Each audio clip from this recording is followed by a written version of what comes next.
to elderly people. With a group of Russian grannies about to represent their nation at the Eurovision contest, we've decided to take a look at the different types of folk music still prominent here in Russia. Yes, and as with smoking, we should warn you now that after watching this story, you may never see your grandmother in the same light again. To tell us more, here's Primetime's Svetlana Karakina.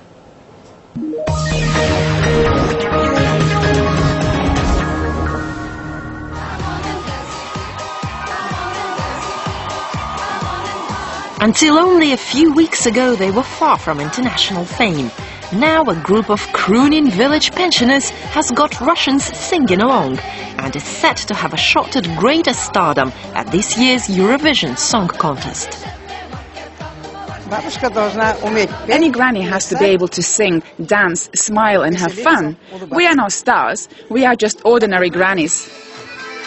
Buranovsky babushki, or grannies from Buranova, have put their village in the Central Russian Republic of Udmurtia on the map, winning hearts with a tune in their native Udmurt language and English. The newly minted celebrities, whose combined age is over 600 years old, sport traditional costumes and birch bark shoes. And that's exactly what their fans like, claiming this unmistakably ethnic feel represents the real Russia.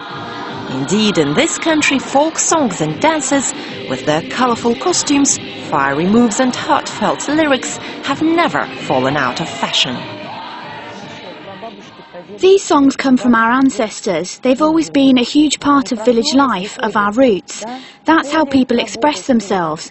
It's all about our traditions that represent something for every generation. Russia is no Russia without its folk songs. In Soviet times, ethnic tunes were even especially promoted as the people's music and received important state support, aimed at rivaling Western pop culture. Today, scores of performers have made folk songs and dances their specialty, like this Moscow-based band called Slavyane, or the Slavic Singers.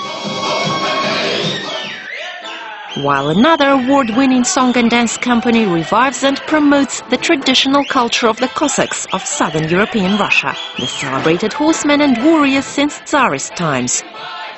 So the uniforms and weapons are all there. The Cossacks have songs for both wartime and peace, songs about battle and about festivities.